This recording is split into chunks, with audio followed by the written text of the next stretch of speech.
Welcome wrestling fans worldwide to Knoxville and the Great Smoky Mountains for the Ron Fuller, Tennessee Studcast. 6 feet 9 inches tall, 265 pounds. This historic podcast from one of the most respected and successful wrestlers and promoters will follow the footsteps of one of the largest and oldest wrestling families on the planet. The Tennessee Stud, Ron Fuller. Through 93 years and 4 generations. The Stud has arrived. Old school or new fan, this unique broadcast will educate and captivate as Ron details decades of professional wrestling's growth with truly unforgettable stories. I want those people out there at home to hear the Stud. Sit back and enjoy the ride with the Tennessee Stud. The Tennessee Stud. You will learn that name. You will remember it. And now, the Stud is here. Please welcome the creator of the popular 605 podcast and the president of the Arcadian Vanguard podcast network, your co-host, the great Ryan Last. Hello again, friends, and Happy New Year. Welcome back to another edition of Ron Fuller's Studcast, the first Studcast of 2019. We are very happy to have you here. It is my pleasure to be here. I am the great Ryan Last, and once again, we have a great show in store for you as the Tennessee Stud is going to go down that road of wrestling history, sharing his personal tales and anecdotes with us here this week. And without any further ado, let's get to the man of the hour, the host of the Studcast, the Tennessee Stud himself, Ron Fuller. Ron, Happy New Year. Happy New Year to you, Brian, and all our listeners out there. And thank them very much for being listeners and for coming back each week, week after week. And we certainly appreciate it. Our growth is good. We've got a lot of people that are, I guess you call them loyal fans that just really, really like to hear the old time stories. And it's just great to be in 2019. And I look forward to what's going to happen in this year. How far I will be able to get with my family's history and my own history, and really look forward to it.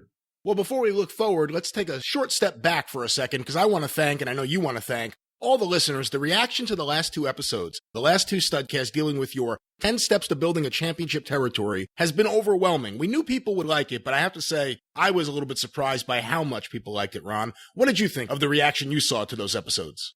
Oh, just tremendous. I mean, just a tremendous amount of comments. I've had a hard time keeping up with all of them and trying to answer people and get back to them. And it's been, but that's a good problem. I really like that. And, that, I think that really sets us up well today for today's episode. Cause, I want to return back to Florida and particularly start in February 1974. Because the last time before we did the 10 steps, those 2 Studcasts, we were talking about it then, January 1974. And 1974 in February, things are beginning to take shape for an unprecedented historic run of success in Florida. And in the coming weeks, we're going to analyze who, how, and what happens in the NWA territory to light it on fire that makes Florida just take off. And so if you don't care, my man, I'm going to jump right into her here. Go right ahead, Ron. We're all looking forward to hearing what you have to say. All right. As we talked about in Studcast number 74, about 3 episodes back, my father, Buddy Fuller, had joined the ownership team of the Florida Territory with Eddie Graham. And Eddie obviously was the man who had brought Florida into the spotlight of the NWA and the wrestling world.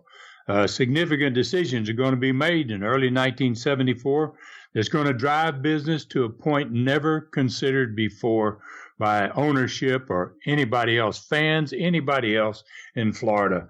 What's about to happen is just earth-shaking, really.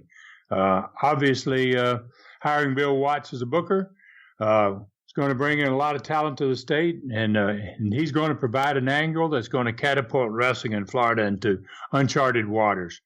Just a quick review. Let's look back at episode 75 just briefly, the one that introduced the 10 steps to building the championship territory. And we discussed Bill's move to eliminate wrestlers from the Florida crew and add wrestlers at an alarming rate in January and February 1974.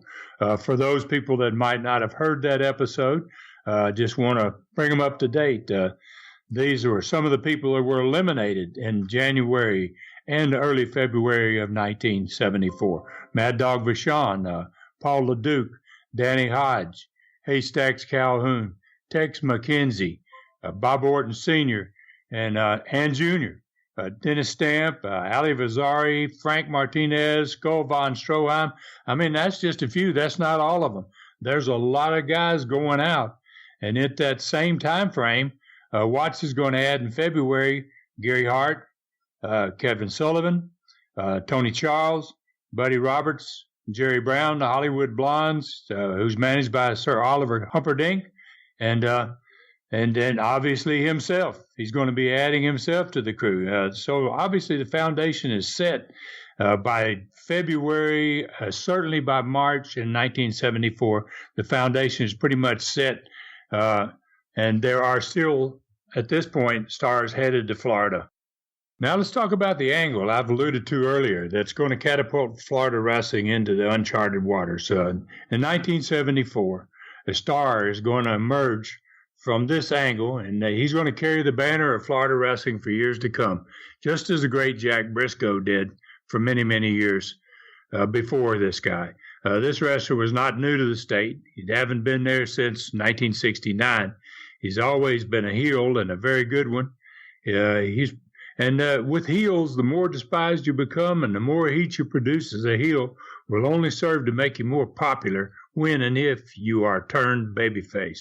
In 1974, this guy I'm speaking about, obviously, is Dusty Rhodes.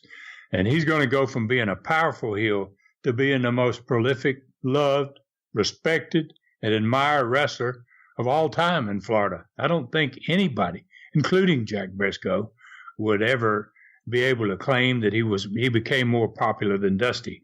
And a lot of times that happens when you have a heel. When you turn him, he's going to be your top baby face. It's just about always that way, and especially if it's done right.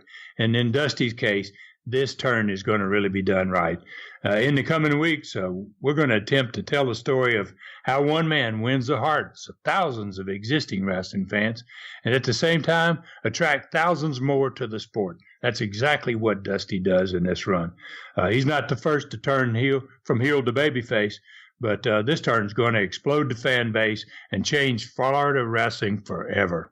You got to see firsthand how effective Dusty was with Dick Murdoch and on his own as a heel. You had been around him since at least 1970. And of course, fans of the Studcast may remember your legendary story of Murdoch and Dusty Rhodes in the Bahamas and the chaos they caused when they killed the town. But all that time you had seen him and been around him, did you ever think that he would be an effective babyface? Was it apparent to you, or was it something where he was such a good heel that you thought that was what he should be throughout his career?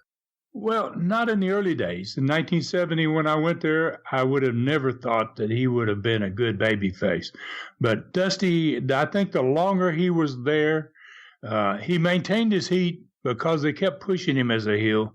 But people just began to like him. There's something about Dusty that's different than most guys in the ring. And he was experiencing that in Florida. And I think that's probably why Bill Watts saw it, because he hadn't been there. And when he arrives, he can see that Dusty is maybe the perfect guy to make a move with. And obviously his plans for his crew are going to work around that. So it all makes sense. And Dusty goes and makes this deal. Hell, let's just take over. Let's meet Virgil Riley Reynolds Jr. That is Dusty Rhodes. And he was born on October 11th, 1945 in Austin, Texas. The son of a plumber man, as he used to love to say.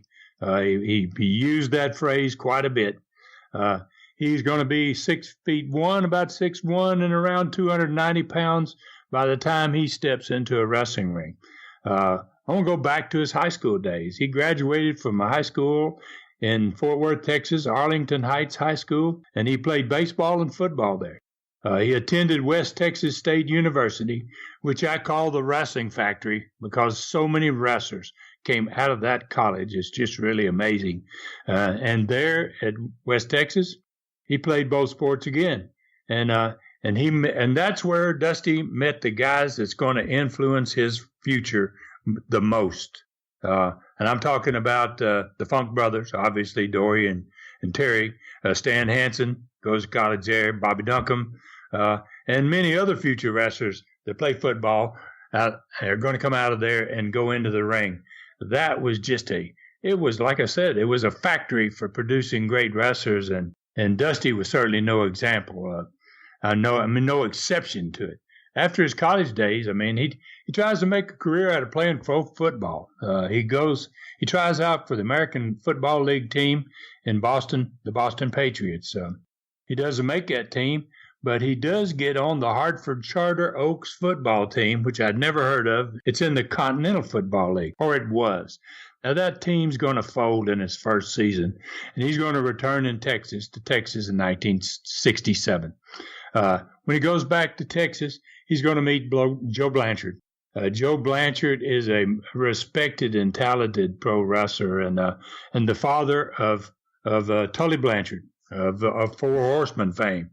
And he also has a daughter that's a great wrestler as well. So Joe Blanchard trains him, and Virgil, I'm going to call him Virgil. When you know Dusty well, he doesn't get upset with that.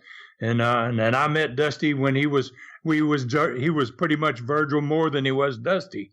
So, Dusty, he's probably, when he's being trained, would be considered one of the most unlikely to succeed wrestlers, maybe of all time. And that's going to certainly far surpass everyone's expectations when it comes to being a star. When Virgil finishes his training, he spots an ad. This is crazy in a Boston paper. I don't know how he lands his hands on a Boston paper, but the promoter there, Tony Santos, is actually advertising for wrestlers, which is just crazy. I don't know how anybody does that. I've never heard of anybody doing that before. But Dusty sees this, and Dusty talked to me about it, and he says he takes off for Boston.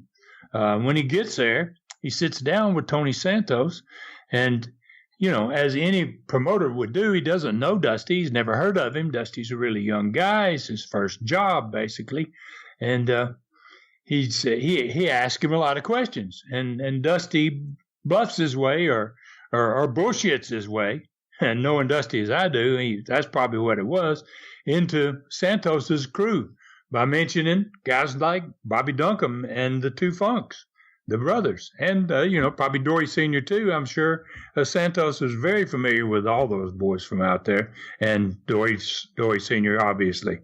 So when he gets there, he begins his career as Dusty Runnels. He doesn't even use the name Rhodes, and he quickly gets a spot against Frank Scarpa, who is the BTW World Heavyweight Champion in the Boston arena. Dusty told me this story himself when I first met him. We talked one day, and I kind of asked him, when you got started, man, how did that go? Where'd you go? And he tells me about this going into Boston, and he tells me about his first Thanksgiving there. I think it's his only Thanksgiving there, as a matter of fact. But he says that first Thanksgiving in wrestling that he spent every night while he was there sleeping in his car. He never had a home. He never had an apartment. He never had a place as long as he was there, except for his car to sleep in.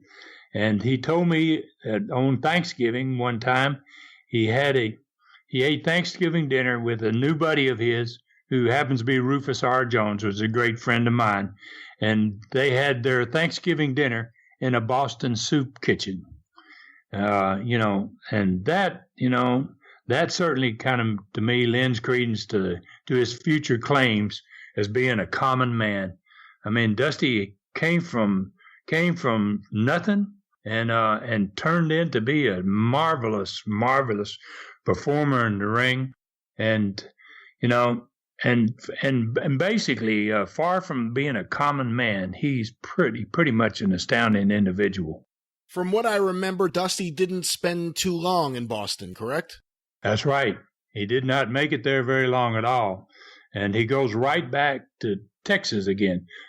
So Santos's company was called Big Time Wrestling, in Boston. And he's going to go back to another big-time wrestling company in Dallas. And that's going to become world-class championship wrestling. Obviously, that's Fritz von Erich. And Fritz welcomes him there in 1968, puts him in his crew. And it's here that Dusty's going to become not Dusty Runnels anymore, but the real Dusty Rhodes. That's going to become his name from then on. And he's going to meet Gary Hart there for the first time. And that's kind of prophetic that, this combination of Dusty and Gary Hart are going to change wrestling forever 6 years later in the state of Florida. Gary Hart's going to see the potential in him, and he talks Fritz into allowing Gary to team Dusty up with Don Jardine, the spoiler. And then Hart obviously wants to manage him. So Jardine's a veteran, and he has a great influence on the development of a young guy like Dusty. Dusty says Don Jardine taught him a whole lot, man, and he really has great things to say about Jardine. Later that same year, Dusty's going to leave Dallas for Geigels, Kansas City territory, and he's going to meet his future partner there, Dick Murdoch. They're going to form a team, call themselves what else but the Texas Outlaws. Now, that's the most appropriate name I ever saw for two crazy Texans like those two right there. That is a perfect moniker for them. And of course, Ron, that tag team would become quite legendary, and they would hit many territories within just a few years. They were really all over the place. They did. It's just exactly that. They blow through many, many territories, and Dusty said that himself, that, they got around quite a bit. They worked, obviously, once they leave Kansas City, they're going to work the Amarillo territory for the Funks. They're going to go work in Detroit, the NWA territory in Detroit for the Sheik. They're going to work and become big stars in Gagne's territory in Minneapolis. They're going to work the IWE in Japan. And then they're going to end up in Australia. And all this is in a period of maybe less than 2 years. And in Australia, they're going to become Barnett's tag team champions. And as they do in many other places where they go. They're two young guys that are clicking, and they really got a great persona, and they got it going really, really good. Now, we're talking about Australia. I got to tell you a story that Jim Barnett told me this story himself. And we were talking about Dusty and Murdoch because in 1970, this is later than 1970, and Jim tells me, he goes, Ronald, I have a story for you about these two boys. And I said, okay, well, what is that, Jim? And he goes, well, he says they like to drink, and they weren't big dressers, Ron. You know that. And he goes, I'm walking down the street in King's Cross, and there's a section of Sydney in which the wrestlers lived in hotels there in that particular district. Most of them never got apartments. They're only there 2 months, sometimes 3 months or less. So he says he's walking down the street in King's Cross, and out of a bar staggers is the way Jim put it is, he goes, I'm walking, and out staggers Dick Murdoch and Dusty Rhodes. They're wearing Bermuda shorts and T-shirts with holes in them. And he says, and they have my championship belts around their waist. And so I said, well, Jim, what did you do? And he said, well, you know how I am. He says, I said to them, oh, boy, look at my champions. They're so well dressed, aren't they? And he said, I just went on. So, those guys really didn't care. They were having a good time every day. And when you're in Australia and you're in that King's Cross district down there, it's a really good place to have a good time. And I don't really blame those guys for doing so there. Barnett kind of insisted on his wrestlers dressing professionally, though, didn't he? That's what he said. That's what he was making that comment because he had told people, usually at that opening meeting when a new crew comes on board, he pretty much lays out, I want you to do this, I want you to do that. And that's why when he saw them, when they bumped into him, they actually almost knocked him down, according to him. And then they went like, oh, gosh, it's Barnett. And then, it's like, and then he says, oh, my champions, look at you. It was like, he was laying it out there for him. Jim was a great character, but those two guys were great characters as well. So basically, as we have covered here, they're just everywhere. They're all over the world in a 1 to 2 year time frame, and then they're going to arrive in Florida in '69 as the Texas Outlaws. Now I'm going to begin working with them in '70 when I come to Florida, after I've only been working for 6 months. And they're going to work as a team in Florida until about '73 when Murdoch is going to leave the territory. And it's at that point that Dusty separates from being a tag team partner for much of his early career with Jardine, with Murdoch, and he's going to turn into a star of his own by going single. That's a pretty big adjustment for a guy that's been in a lot of tags, but he's mature at this point. He's had quite a few years in the business, and it's time for him to become a star, and that's exactly what he's going to do.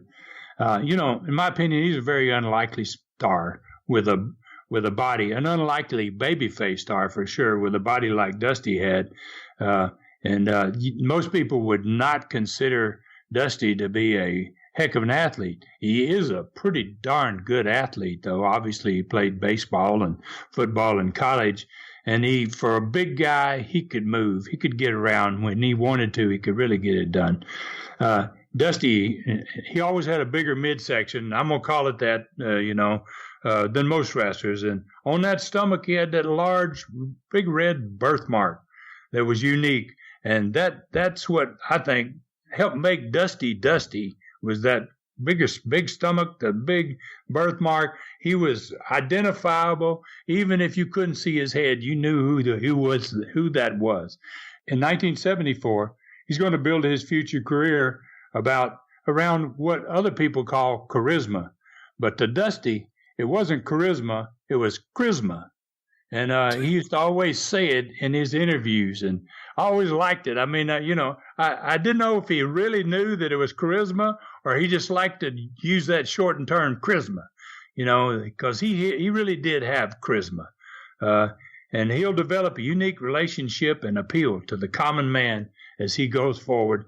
And he called them and endeared himself to the blue-collar America. He called them the common man. Everybody out there he spoke to was the common man, and they loved him. The blue-collar America people really loved Dusty, and he made all that really stick and be important and sold it through his phenomenal interviews.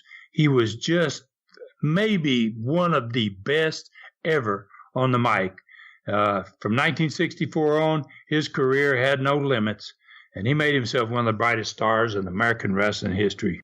Dick Murdoch was one of the best workers of his era, and when he really wanted to, he may have been the best. Like I said, when he really wanted to, because sometimes you like to have a good time in there. But to the people who maybe only saw Dusty in the mid-'80s or the late '80s, when he was older, when he had gained some weight, early on in his career, when you first saw him, when you first started working with him, how was he in the ring? Oh, he was a mover. He was a grinder and a mover, and so was Murdoch. And you're right, Dick Murdoch had great ability in the ring and could have really gone places had he had a different mindset than what he had. Dusty's mindset was better than Dick's. He wasn't so playful as Dick in the ring sometimes. And Dusty, I think, was driven to be somebody.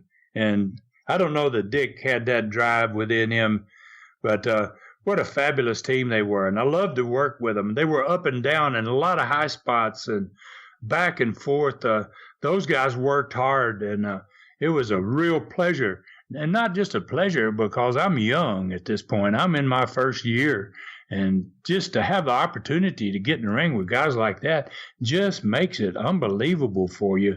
You just can't put enough emphasis on how important it is to have opportunity to work with guys of that caliber.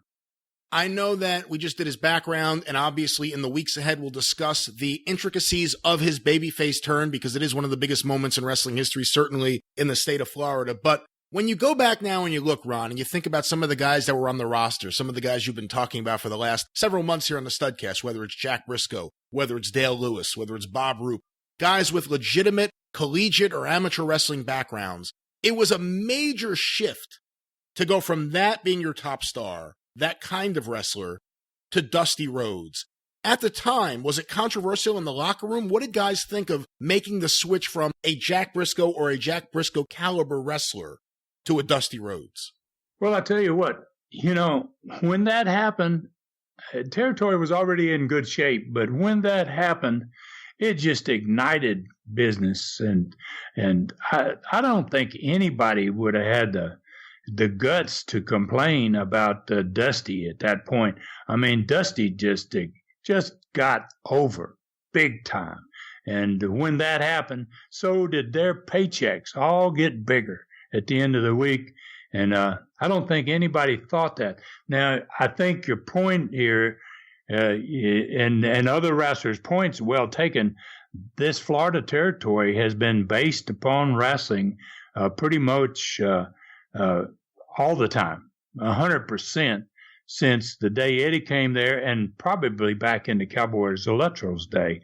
So this is a big move for them, and I'm sure the people that would have questioned it the most would have been my dad and Eddie.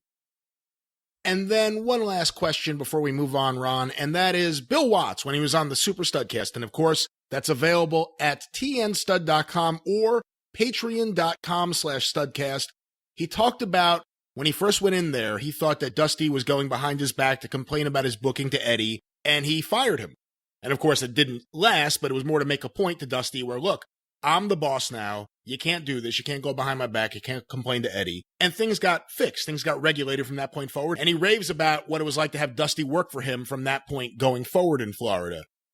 You hear things about later on in his life, certainly when he became a booker and a much bigger star than he was here. Were there any ego issues with Dusty that you heard in the locker room at this time? Not in 74. No. I think Dusty was just blown away by what happened. I don't think he had any expectations, and if he did, they weren't big, about what happens once they turn him babyface. I think it surprised everyone in Florida, from the fans all the way to Eddie and my father that owned part of the company, of just how big Dusty became.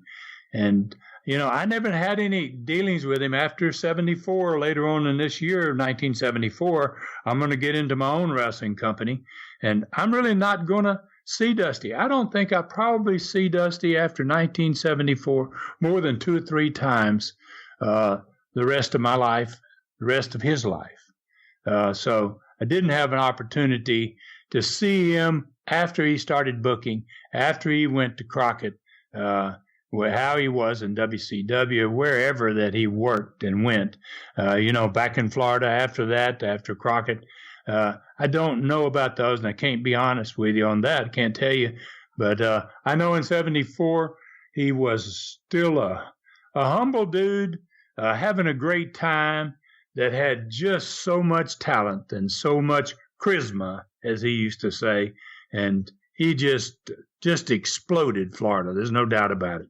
We will be back in just one moment, and we will continue our dive into 1974 wrestling in Florida. But first, listen to this.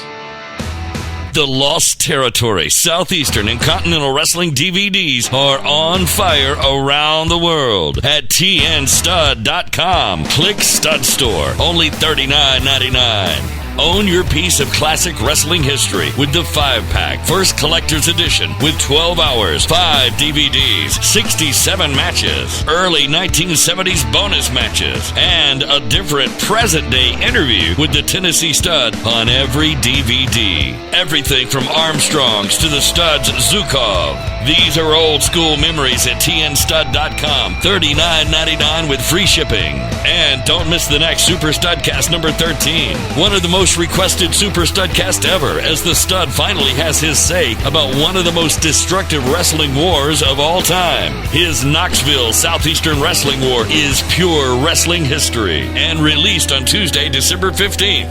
Happy New Year, and thanks for supporting the Tennessee Stud, Ron Fuller.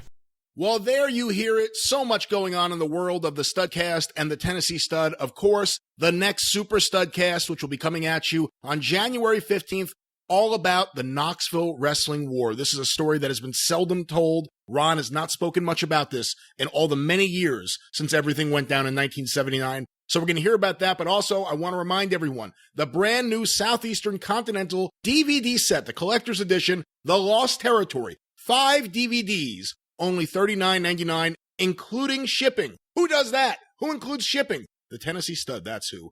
Get those at tnstud.com. But Ron, before we get back to the story of 1974 in Florida, this is going to be one of the few times that you've spoken about the Knoxville War in public. Are you ready to tell your side of that story? Yeah, I guess I am. It's only been about 30 years, I guess. You know, we're nearing 30 years since all that went down. And I guess after 30 years, it's probably time for me to speak up and at least let people know. Pretty much a lot of people that were involved in that. Bob Roop, I know for sure. I think Ronnie Garvin. I don't know about Orton Jr., but I do know that Roop and Garvin have had the opportunity to talk to all different types of people about their side of the story. And I never felt the necessity to do it in all the years that once I left there and I was being successful, and I just turned my back on it and tried to forget it. But I have had so many fans ask me over the years, what is my side of the story? And we're going to do that.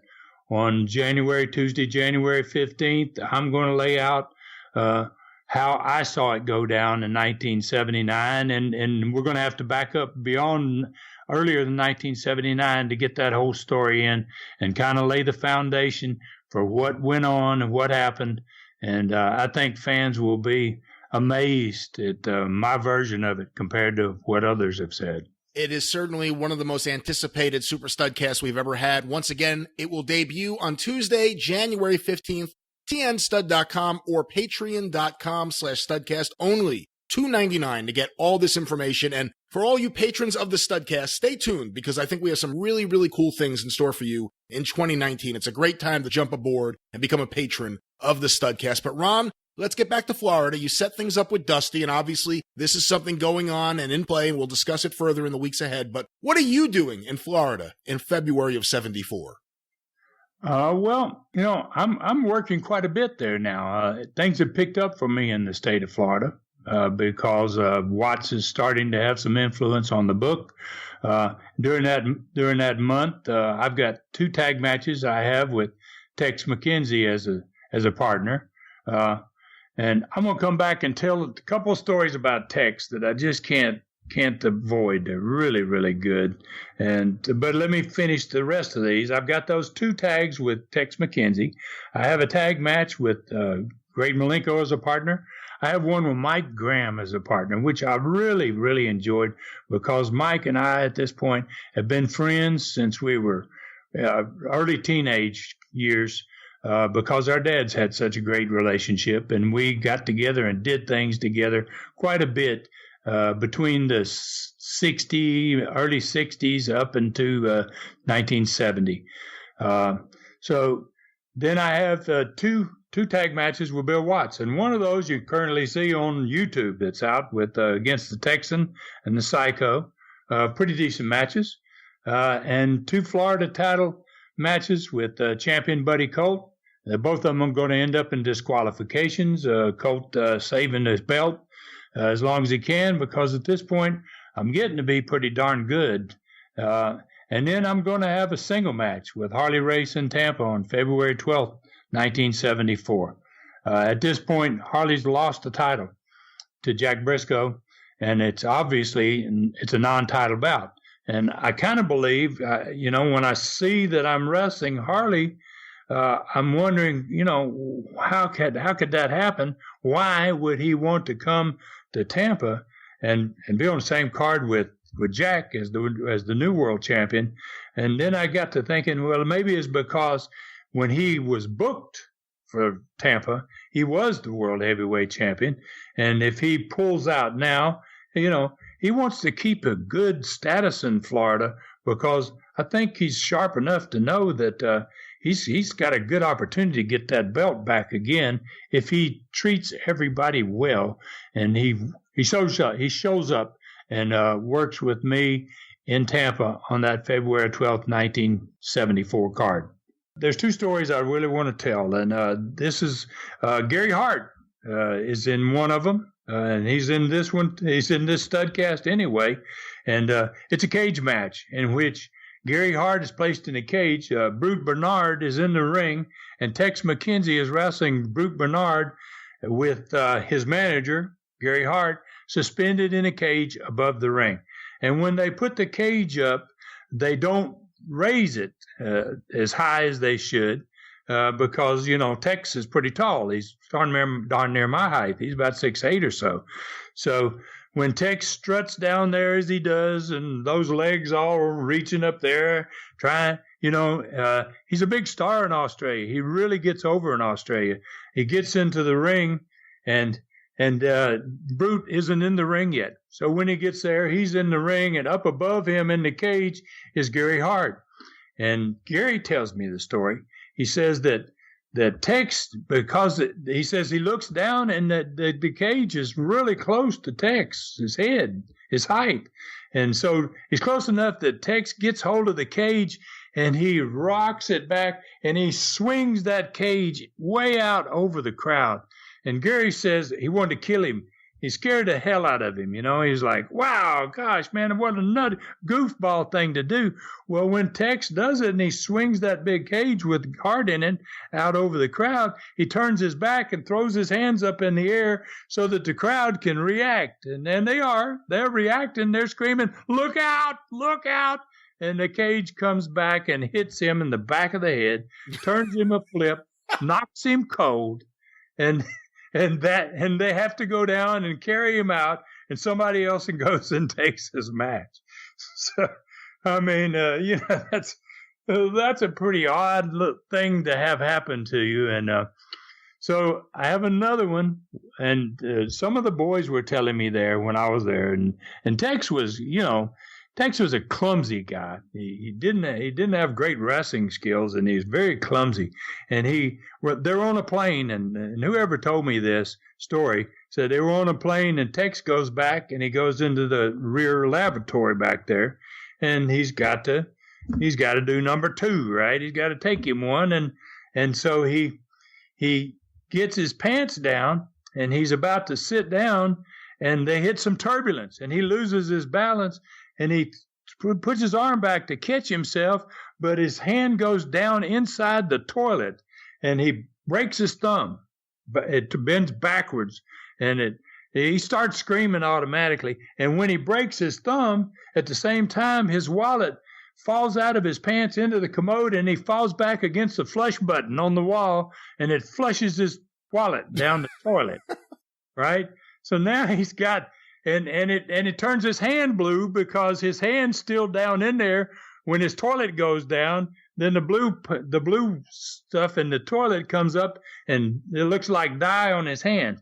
Now he's got a broken thumb. He's got the blue hand. He's got his wallet in the toilet, and he just grabs the door to the restroom, and he doesn't pull his pants up. He steps out in the back of the plane, and all the boys, they hear him back there. He goes, stewardess, stewardess. The whole plane, everybody turns and looks. Now he's standing there holding his hand. His thumb is broken in the wrong direction. He's screaming for the stewardess. He's got his pants down around his knees. And guys were just like, oh, my gosh almighty. Everybody, all the boys in the crew were like, oh, man, I can't believe this. So when they finally get him off the plane, they had to wait there. Guys couldn't get to the town. They couldn't leave and catch their cabs and stuff and get on the bus until he was able to have them drain the toilet and get back his wallet for him. And when he got his wallet back, all of his money, all of his driver's license, every document that he had in his wallet were blue, just like the toilet water on an airplane. And so Tex had a little bit of a rough time in Australia, And Tex was a little bit of a difficult guy to work with in the ring. I'm going to work with him in Memphis in 1975, work against him. And that's an experience for any wrestler, I'd say.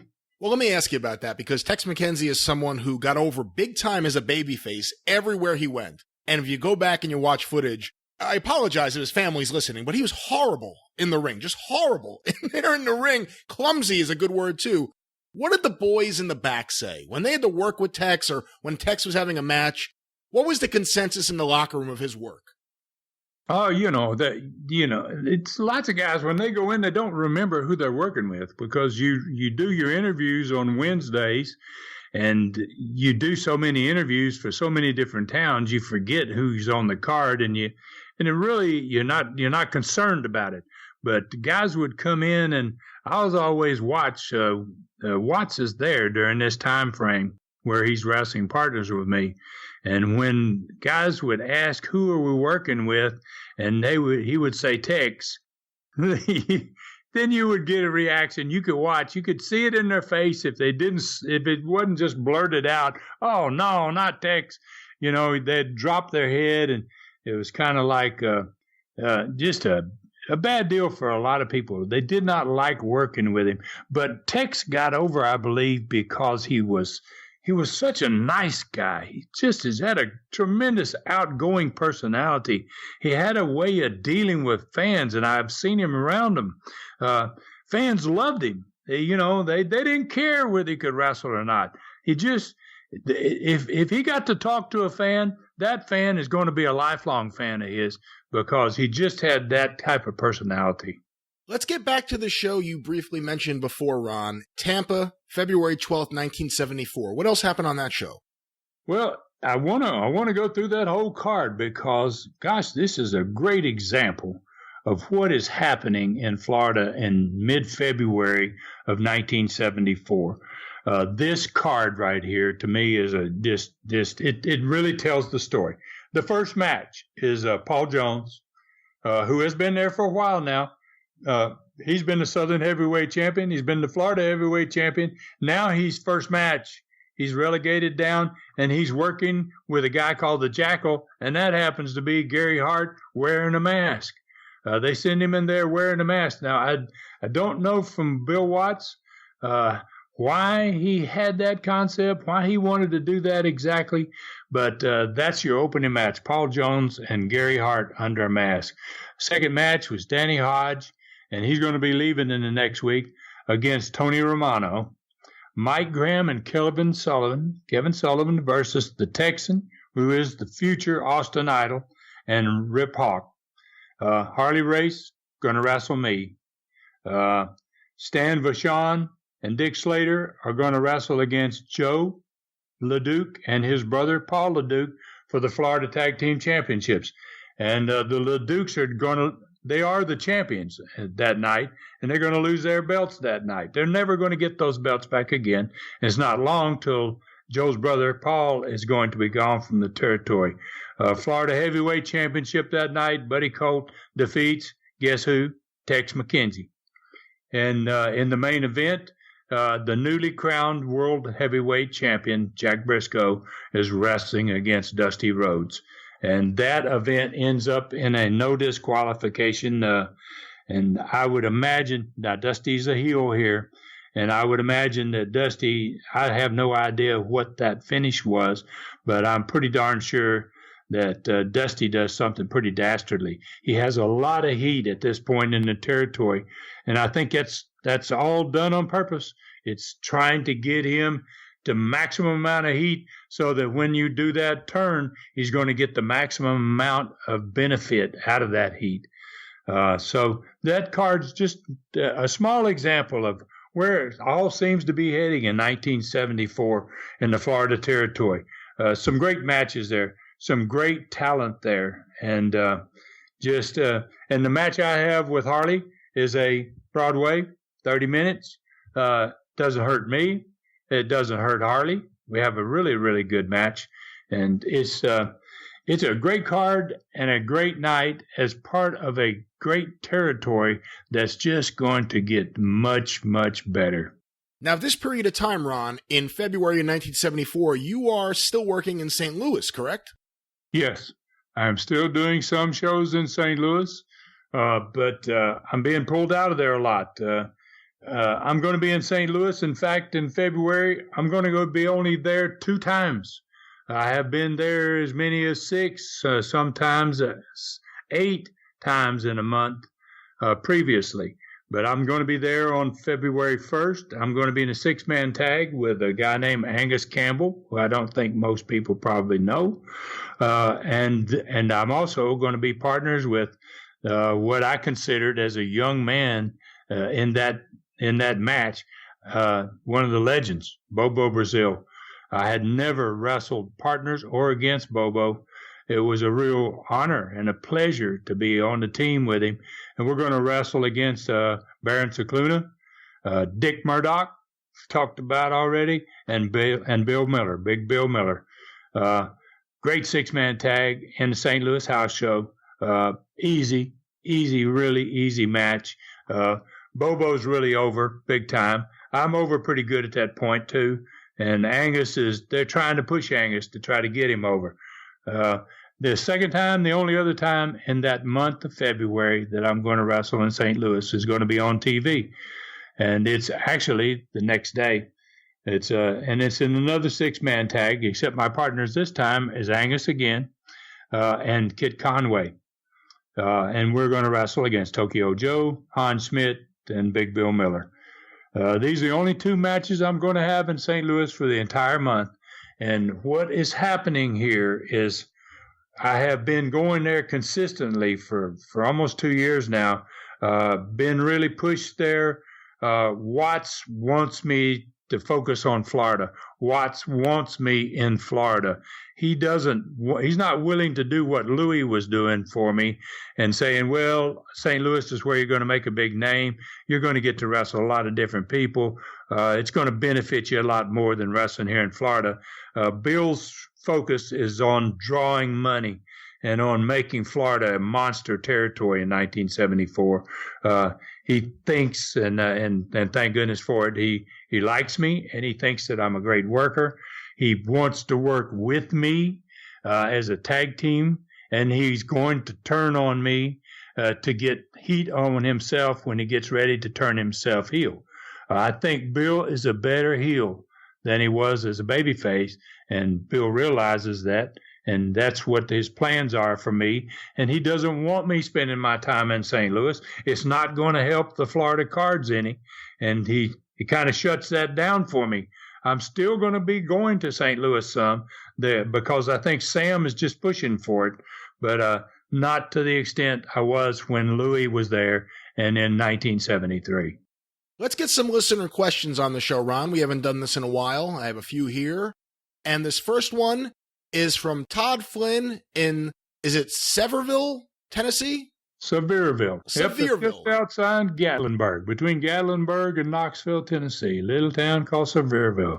Was it the brilliance of Bill Watts and the way he turned Dusty babyface that blew Florida wide open in 1974? Or was it just a particular angle that he used? Or do you think Dusty would have been a hit in Florida no matter who or how he turned babyface?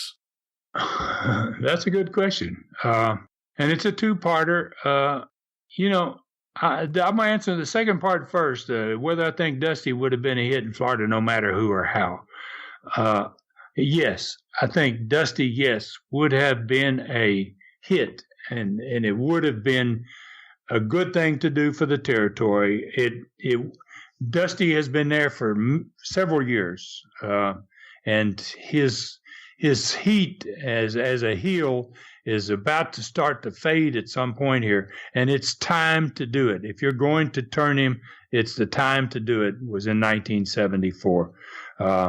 Now, the brilliance of the way he turned him, the way Watts turned Dusty babyface is that's a big part of the formula. It's you can do it in a great way, and it's going to be big for you for a long, long time.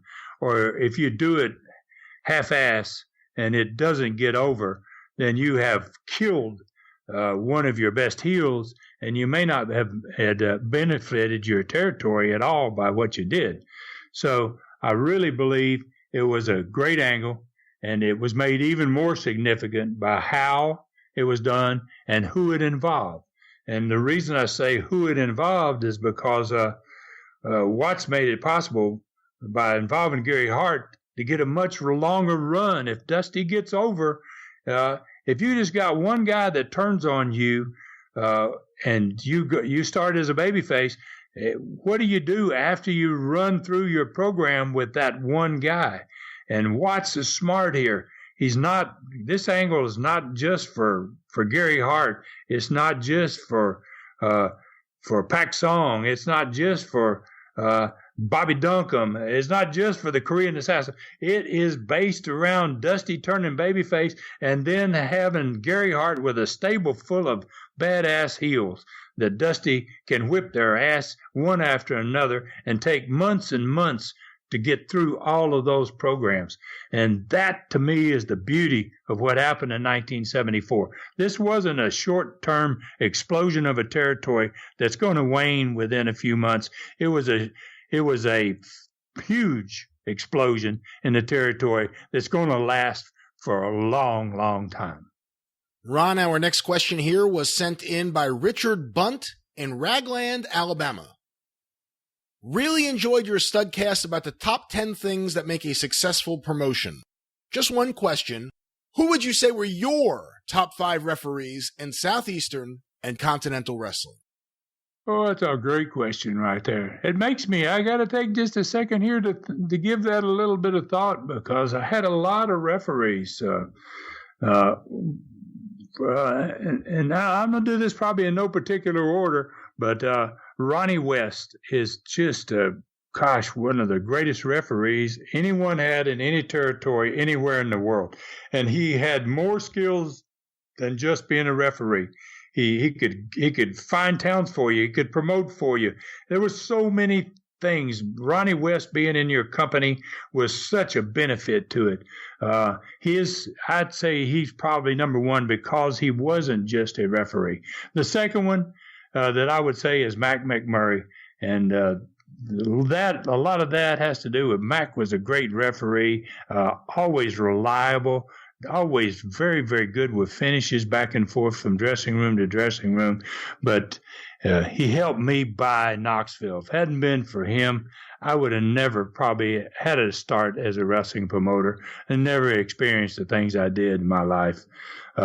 Larry Brock is a referee from Dothan, Alabama, that wrestled throughout the Southeastern and Continental days, mostly in that Dothan area, Panama City, and cities close to the southeastern part of Alabama. And Larry Brock was a tremendous referee. And he was one of those guys that every once in a while I would hit him with a wraparound, and hot dog, he would end up in the fourth row. I don't know how he took the bumps he took without killing himself. Another one is a guy named Nick Dukas that refereed for me for about a year and a half. Did an excellent job. Very, very good. And the fifth one, I'd have to say the fifth one is Tommy Weathers. And that brings to mind a story. Tommy Weathers is a small guy. He liked to drink. He wasn't an alcoholic, but he liked to drink before the matches when he was working, and he could drink after the matches. He probably only weighed 150 pounds. He might have only been 5'7", 150 pounds. And he could drink more beer than any guy that weighed 300 pounds I ever saw. And I remember running a spot show just north of Mobile, Alabama, and Tommy Weathers lived in Chattanooga, Tennessee. He drove from Chattanooga almost to Mobile, Alabama. Probably that's close to 500 miles, to Monroeville, Alabama. That's the name of the town. This came to me. And Tommy referees the match. And the next night we're going to be in Dothan. So he's by himself. He's driven all the way.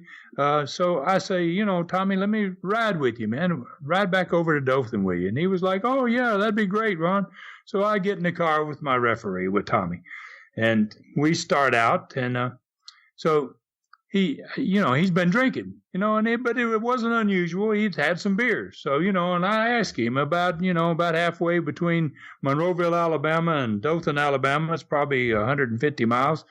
I say, how many beers you had today, Tommy? And he goes, oh, Ron, let me see. I'm going to try to add them up. And he's thinking, I think I've had about 20, and I'm like, gosh, are you kidding, man? So, no, he goes, and I couldn't tell he'd had 5. I mean, he was driving just fine. And anyway, we go through this little town of Opp, Alabama, and the policemen stop us. And they pull him over. He pulls over. And they come to his window, and they say, could you get out of the car, please? And he gets out, and they said, can we see your license? And he gives them his license. And the officer says, have you been drinking? Now, I can hear the conversation. They're standing up in front of the car, but I can hear what's going on. Got the windows down. And he says, have you been drinking? And Tommy says, yeah, I've had a few beers. And the policeman says, how many beers have you had? And Tommy says, maybe 23, 24 to the policeman. I'm like, oh, come on. So the policeman goes, wait a minute. He goes, are you serious? Yeah, Tommy's being very nice and being very honest. Yeah, I have. And the policeman, there's 2 of them. So one says, pull out your breathalyzer. They have a little tube that you blow into, and it tells you what your alcohol content is. And so and it's a little glass tube. It's probably about 2 inches long, very thin. And he holds it up. Tommy holds it up to his mouth. The cop says, hold this up to your mouth and breathe in it, blow in it. So when he blows in it, the bottom of the tube flies off in the policeman's face. And I'm like, I watch it, and the policeman, he backs off. He's like, trying to get it from his face. Hey, did that cut me? He's asking, did that cut me? And the guy says, no. The other policeman, no. And he goes, have you ever seen that happen? Now they're talking to each other. He says, have you ever seen that happen before? And the other one goes, no, I haven't, man. He goes, get another one of those. So he brings out another one. And he says, blow in this one. And Tommy, pow! I mean, he burst the bottom out of that one, too. So they're like, oh, man, you've got to go to jail, And so then while they're in the process then of getting ready to haul him off, one of them looks through the window at me, and he recognizes me. And he comes on my side of the car, and he goes, did you know he was drinking like that? And I said, yeah, he drinks all the time, but he drove fine. He had no problem. I was watching him. He's having no problem. He's been doing great driving. And the policeman says, can you drive the car? And I said, well, of course. He said, have you had anything to drink? No. And I hadn't. I didn't drink after matches. And so the policeman says, can you drive? I said, yeah, I can drive.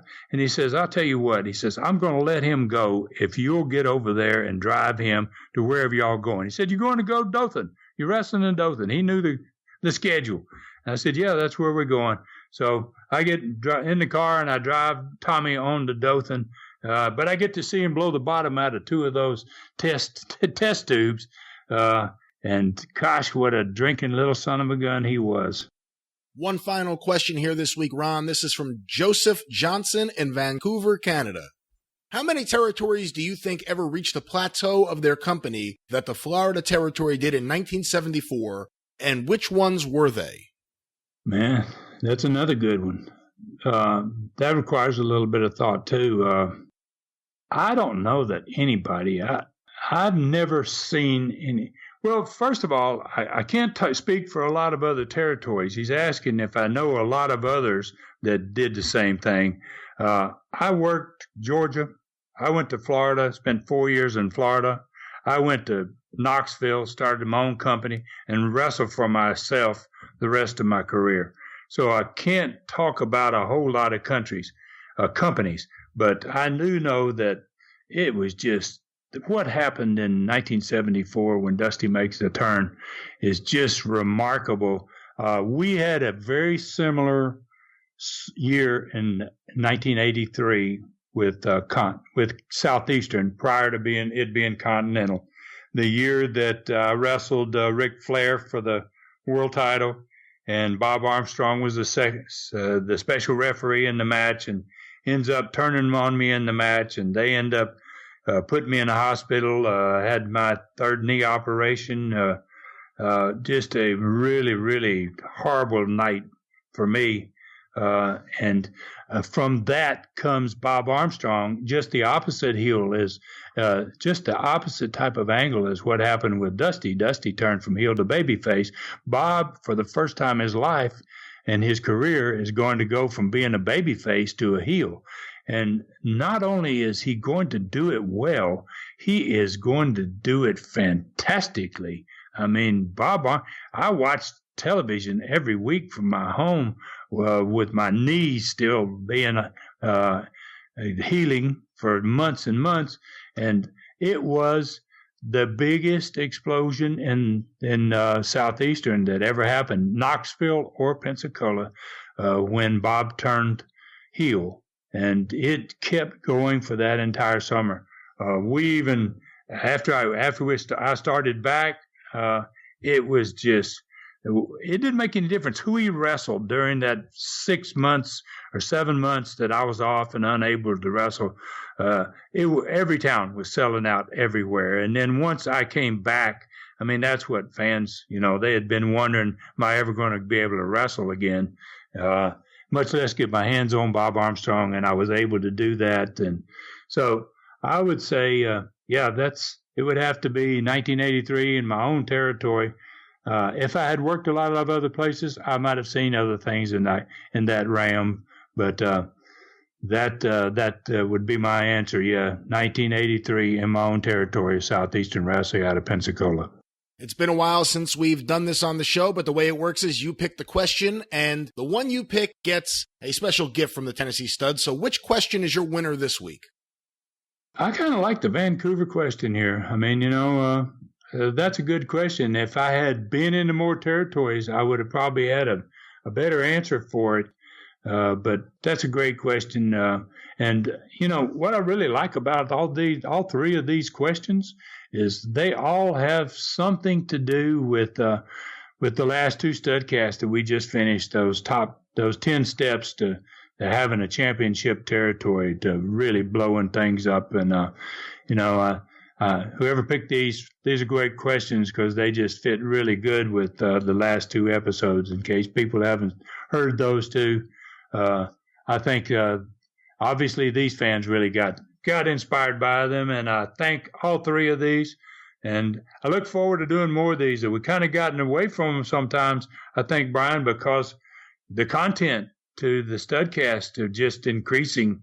I'm getting better at what I do, and I just found a way to encompass more stories within what I do, and I'm hoping people are enjoying it. But I think we're going to go with Joseph Johnson. I believe that was his name, from Vancouver.